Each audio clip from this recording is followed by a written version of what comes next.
Halo, perkenalkan nama saya Dwi Safitri dari program studi akuntansi Universitas Pembangunan Jaya, kelas akuntansi B. Jadi di sini saya akan mempresentasikan tentang poster yang sudah saya buat dari mata kuliah Akuntansi Keuangan Lanjutan 1, yang mana membahas tentang chapter 4, yaitu Consolidated Financial Statements After Acquisition.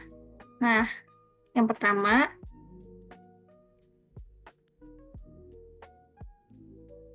di bab 3 ini kan kita sebelumnya itu fokus pada cara menyusun neraca konsolidasi pada hari akuisisi. Nah, tapi seiring berjalannya waktu, proses konsolidasi ini diperlukan bukan hanya untuk neraca, tapi juga untuk menyusun laporan laba rugi konsolidasi, laporan laba ditahan konsolidasi, dan laporan arus kas konsolidasi.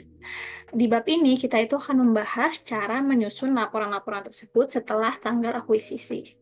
Nah, setidaknya ada 3 metode yang digunakan dalam praktik pada pembukuan perusahaan induk. Nah, yang pertama itu ada metode biaya, metode ekuitas parsial, dan juga metode ekuitas lengkap.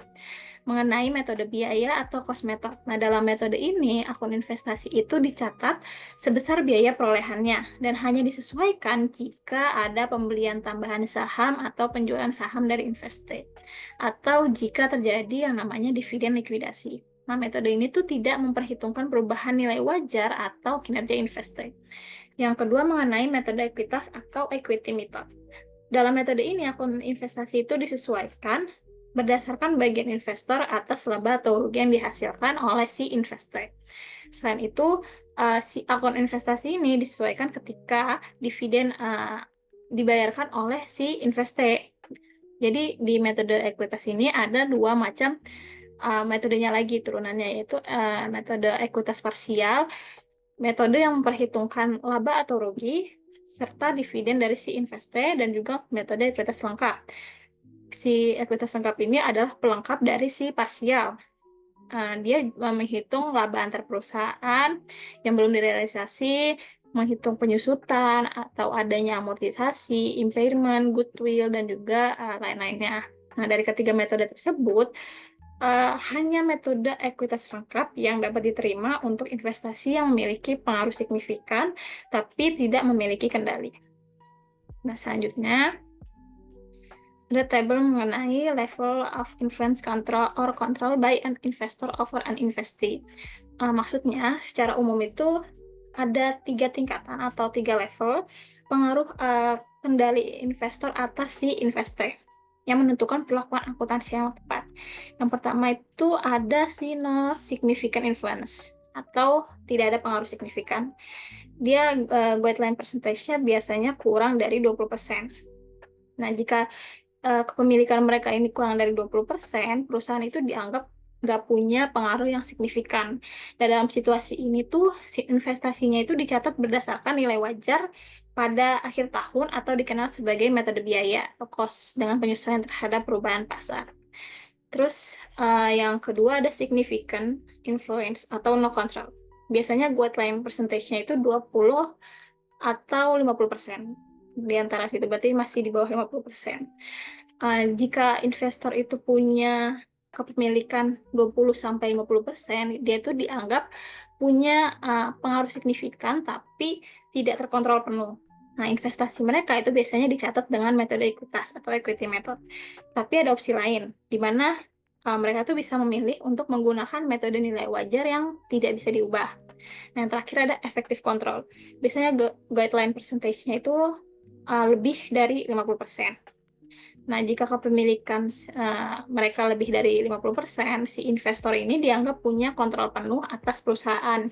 Nah, dalam kasus ini, laporan keuangan perusahaan itu akan dikonsolidasi. Artinya, si aset, liabilitas, dan hasil keuangan perusahaan itu digabungkan dengan perusahaan induk.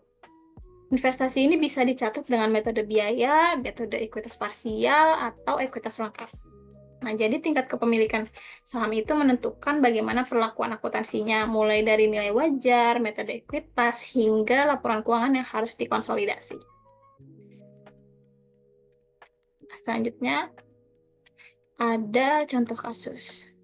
Yang pertama, soalnya, yaitu asumsikan bahwa P company itu mengakuisisi atau memperoleh 90% dari saham si S company. Nah, pada awal tahun seharga 800.000. Pendapatan atau rugi perusahaan S dan dividen yang diumumkan oleh perusahaan S itu selama 3 tahun berikutnya tercantum di poster ini. Nah, selama tahun ketiga, perusahaan itu membayar dividen likuidasi, yaitu dividen kumulatif yang diumumkan melebihi pendapatan kumulatif yang diperoleh. Yang pertama, ada tabelnya pendapatan yang diterima oleh si perusahaan S selama 3 tahun. Nah, ada pendapatan atau ruginya. Di tahun pertama dia itu dapat $90.000 dan konsisten untuk mengumumkan dividen sebesar $30.000, dan di tahun pertama itu dia mendapatkan kumulatif income sebesar $60.000. Nah, tahun kedua dia ternyata ada rugi sebesar $20.000, tapi tetap mengumumkan dividen sebesar $30.000, dan sisa keuntungannya atau pendapatannya itu hanya sekitar 10.000. Nah, pas tahun ketiga dia itu hanya mendapatkan pendapatan sebesar 10.000, yang mana si S itu harus mendeklarasikan dividen sebesar 30.000. Maka di kumulatif income-nya dia sayangnya merugi sebesar 10.000. Nah, bagaimana perlakuannya dengan cost method? Pertama, pada tahun pertama akan dicatat investment in S company sebesar $800.000 di debit dan cash $800.000 di kredit. Nah, perusahaan si S ini tadi sudah, maksudnya perusahaan si P ini sudah membeli saham si S sebesar 800.000, maka akan dicatat pada tahun pertama. Nah, di bawahnya ada cash sebesar $27.000 di debit dan juga dividen income di kredit sebesar $27.000. Kenapa? Karena pada tahun pertama perusahaan si S menghasilkan $90.000 di tahun pertama, lalu perusahaan S ini membagikan dividennya sebesar $30.000 kepada seluruh pemegang saham. Karena perusahaan P itu punya 90% saham, maka mereka menerima 90% dari si $30.000 ini, yaitu sebesar 27.000. Maka jurnalnya P itu akan mencatat dividen yang mereka terima itu sebagai dividen income sebesar $27.000. Nah, yang tahun kedua ada cash sebesar $27.000 di debit dan dividen income sebesar $27.000 di kredit. Untuk di tahun kedua ini, sayangnya si perusahaan S itu mengalami yang namanya kerugian sebesar $20.000. Meskipun rugi, si S ini tetap membagikan dividen sebesar $30.000. Nah, lagi-lagi perusahaan P itu tetap menerima $27.000 karena memiliki 90% saham di S. Nah, jadi perusahaan P itu mencatat dividen yang diterima sebagai dividen income sebesar $27.000. Nah, untuk tahun yang ketiga, perusahaan P itu mencatat cash sebesar debitnya $27.000, ada di kreditnya dividen income sebesar $18.000, dan investment in S company sebesar $9.000. Kenapa? Karena perusahaan CS hanya menghasilkan laba kecil sebesar $10.000. Nah, meskipun begitu, si S itu tetap membagikan atau mendeklarasikan si dividen mereka, yaitu $30.000. Nah, perusahaan P itu menerima $27.000 atau 90% dari $30.000-nya, karena total dividen yang udah dibagikan perusahaan S ini lebih besar dari laba yang mereka hasilkan selama 3 tahun. Maka sebagian dividen di tahun 3 itu dianggap sebagai pengembalian investasi atau return of investment, bukan pendapatan. Jurnalnya itu, yang pertama perusahaan P itu mencatat 18.000 sebagai dividen income dan 9.000 sebagai pengurangan dalam akun investasi di perusahaan S. Akan ditunjukkan perlakuan metode biayanya bagi perusahaan si P adalah sebagai berikut.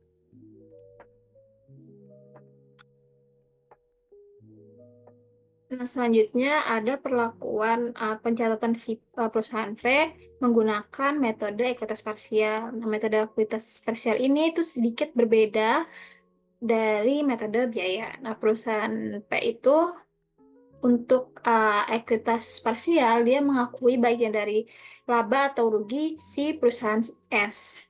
Jadi kalau si perusahaannya ada laba atau ada rugi, si P itu juga ikut mengakui. Tapi di metode parsial ini dia tidak memperhitungkan penyesuaian depresiasi aset.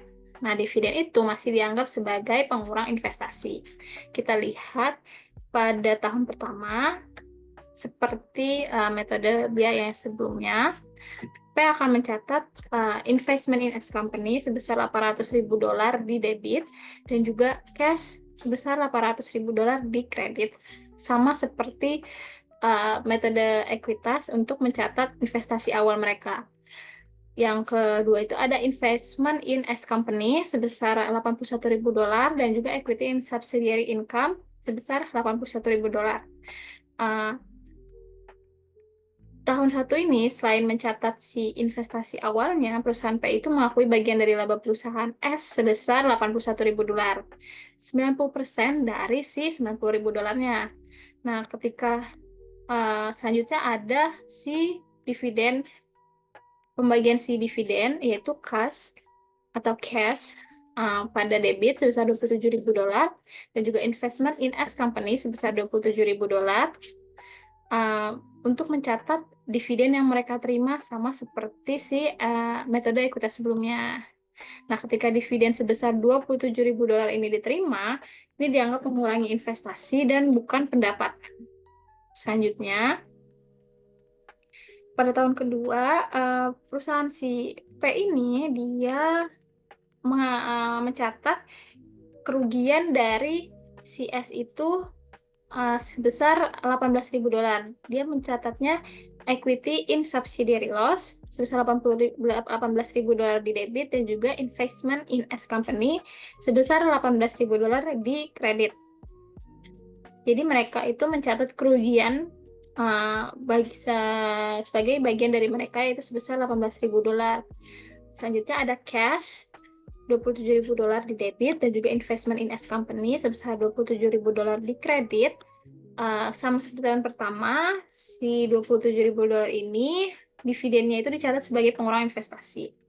Nah, pada tahun ketiga ada dicatat investment in S company sebesar $9.000 dan juga equity in subsidiary income sebesar $9.000 di kredit buat mencatat si subsidiary income mereka. Karena si S ini tadi menerima laba sebesar $10.000, maka perusahaan P hanya mencatat bagian mereka yaitu sebesar $9.000. Nah, perusahaan si S ini kembali mendeklarasikan dividen mereka yaitu sebesar $30.000. Tapi karena laba kumulatif si S ini udah lebih kecil dari dividen kumulatif yang dibayarkan, maka sebagian dividen di tahun 3 itu dianggap sebagai dividen likuidasi. Nah, perusahaan P itu tetap menerima dividen $27.000 dan dari dividen tersebut $9.000 ini akan dianggap sebagai pengembalian modal, bukan pendapatan. Karena total dividen yang diterima itu udah lebih besar dari laba kumulatif si perusahaan S. Akan dicatat cash pada investment in S company $27.000 di debit dan juga $27.000 di kredit. Lalu selanjutnya ada metode ekuitas dengan tambahan keterangan soal yaitu perusahaan P ini membeli sama seperti sebelumnya. Perusahaan P itu membeli 90% saham perusahaan S harga $800.000 sini dan ternyata harga pembelian ini lebih tinggi dari nilai buku ekuitas perusahaan si S, yaitu sebesar selisihnya $100.000. Nah, selisih ini akan dibagikan menjadi dua, setengahnya untuk goodwill dan setengahnya lagi dialokasikan untuk kelebihan nilai pasar sebesar sama-sama $50.000. Nah, kemudian kelebihan nilai aset tetap sebesar $50.000 ini akan disusutkan selama masa manfaatnya yaitu 10 tahun dengan beban penyusutan tahunan sebesar $5.000 per tahunnya.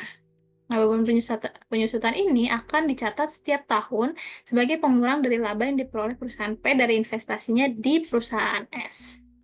Maka perlakuannya terhadap metode ekuitas lengkap atau penuh.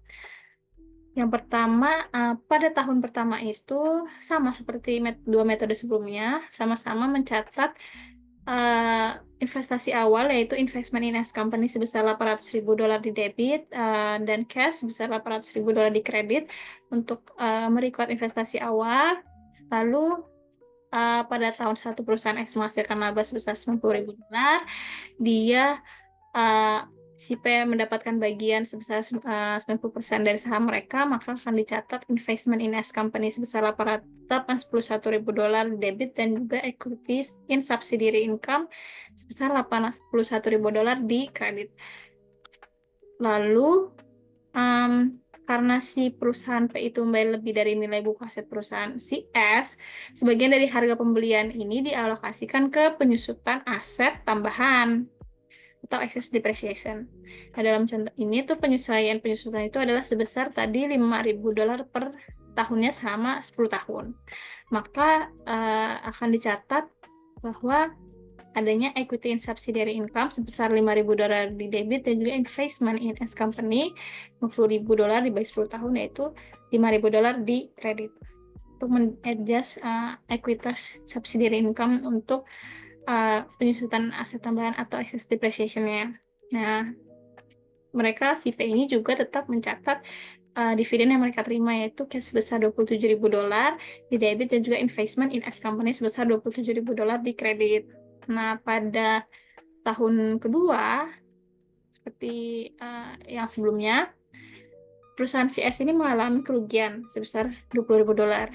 Nah, karena perusahaan P ini punya 90% saham, maka mereka mencatat bagian kerugian mereka adalah $18.000 dari 90% si 20.000 ini.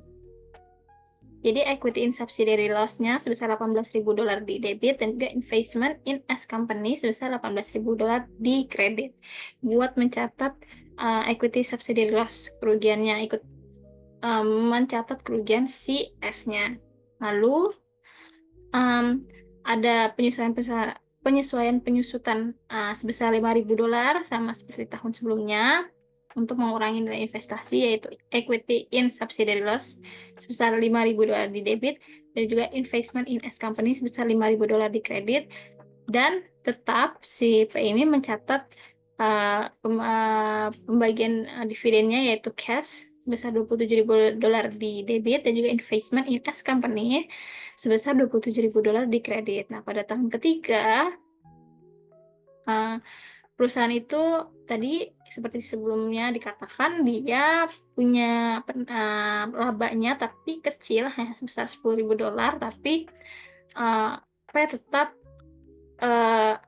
memiliki atau punya subsidiary income sendiri 90% dari laba tersebut, yang mana 10.000 dari 9.000 ini didapat dari 10.000 dikali 90%. Jadi jurnalnya investment in S company sebesar $9.000 di debit dan juga equity in subsidiary income sebesar $9.000 di kredit.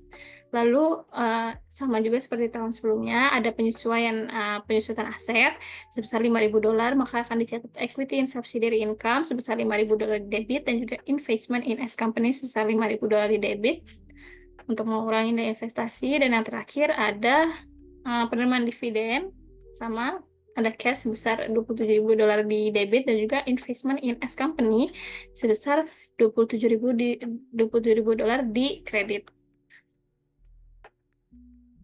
Sekian dari presentasi poster yang dapat saya sampaikan dan mengenai apa yang sudah saya pelajari pada chapter ini. Kurang lebihnya mohon maaf dan terima kasih.